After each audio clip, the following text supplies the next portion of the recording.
Dad, I found Grandma's house. Look at this. His voice, bright, unburdened, cut through the silence like a razor to skin. I leaned over my son's shoulder, expecting to see a blur of green trees and red shingles. A house I knew by memory, not by map. But I saw something else. In the backyard, a shape, long, tarp-covered, too clean, too symmetrical. And beside it, a glint, the corner of a metallic object I hadn't seen in over a year. My breath went still. Blood retreated from my face. "Get in the car." He blinked. "Why?" "Now." I grabbed the keys before he could ask again. My hands weren't shaking, but inside, I was already unraveling. It had been missing for 13 months, the silver storage box, military issue, marked with my initials.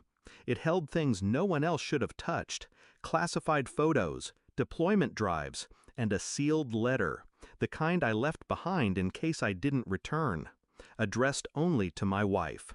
She told me it was stolen during the house move, that it probably got lost with the junk we tossed.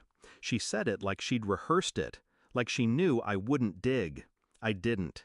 I wanted to believe her. But now, it's in her mother's yard, miles from where we lived? No reason for it to be there, none that made sense, unless everything I'd trusted was built on a lie. I didn't tell my son anything on the drive. He played with a toy truck in the back seat while I rehearsed what I'd say to my mother-in-law. But every version ended the same way, with silence. Because I already knew I wouldn't ask questions. I'd observe, I'd listen, and I'd confirm. I dropped my son at a friend's house, told him it was a surprise visit. He smiled and ran off, never asking why I didn't smile back. The drive to her house felt longer than it should have.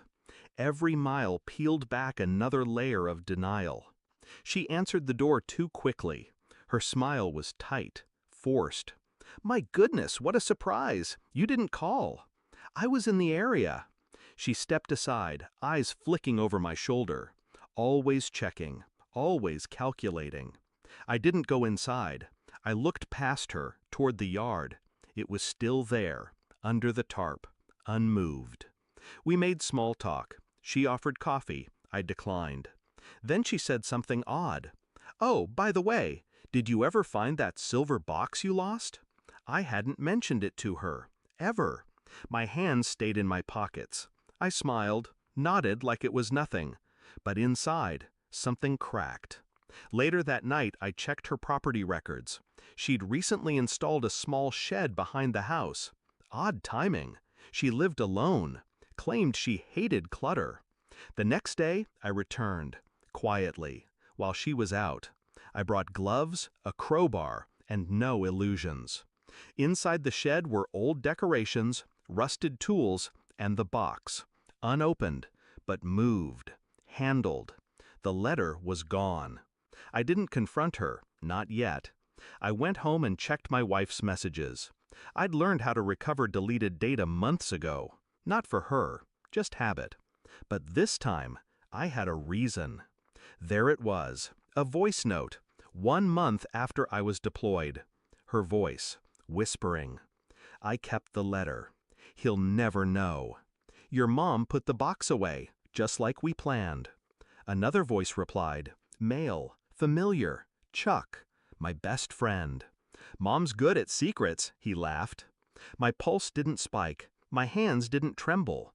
I just sat there, listening, again and again. And then I deleted the file.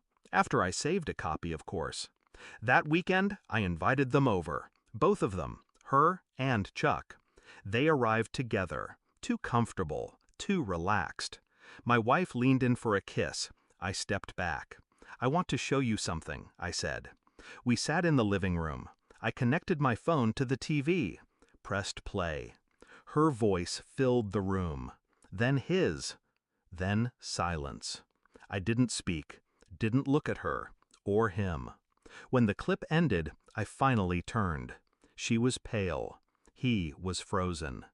"You were overseas," she whispered. I nodded. "You weren't supposed to?" "No," I said. "I wasn't." I stood, walked to the kitchen, opened the drawer, took out the envelope I'd resealed, dropped it on the table between them. You wanted this. She reached for it. I stopped her hand. No, it's mine. I picked it back up and set it on fire in the sink, watched it turn to ash, watched her eyes turn to glass. Chuck stood, said my name. I looked him in the eye. I buried you both in that letter. Now, it's gone. I moved out the next morning, didn't say goodbye, didn't explain it to my son. Not yet.